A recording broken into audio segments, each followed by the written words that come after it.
Sprechen Sie bitte. Siz atanız Tatar, anneniz Alman. Azerbaycan. Ne? En iyisi onun. En iyisi? Azerbaycan. Evet. Ne? Tatar kanı bulaş. Tatar halkına hangi sizin dileşekler? Aytınız Türkçe olsa da. Gelecek için neler düşünüyorsun söyle. Çok Tatar halkına. Tatar halkına. Söyle ne istiyorsun Tatar halkına? Hayatı çakçak gibi tatlı olsun. Evet, Bize güzel paralı yiyecekler gelsin.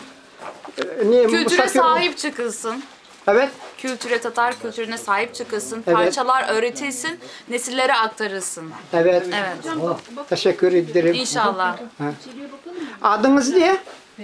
Benim ismim Emine Begüm Kanıkaya Güvenç. Evet, İstanbul şehri. İstanbul'da doğdum. Evet. Evet. Teşekkür ederim. Buraya getir Şöhret. Getir buraya. Ne çalışıyorsunuz? Getir ha. Ben öğrenciyim. Malta Üniversitesi'nde yüksek lisans öğrencisiyim. Fotoğraf video mezunuyum aynı zamanda. Yüksek lisans yapıyorum belgesel film üzerine. Tatar şarkılarını seviyorsunuz mu yok mu? Çok seviyorum. Çok seviyorsunuz. Evet. Allah'a şükür, Allah'a şükür. Çok seviyorum. Tataristan'ı da seviyorum. İnşallah bir gün ziyaret edeceğim. Tataristan'da oldunuz mu? Yok mu? Olacak istiyorsunuz. İstiyorum evet inşallah. Allah versin, Allah versin. Amin inşallah. Teşekkürler.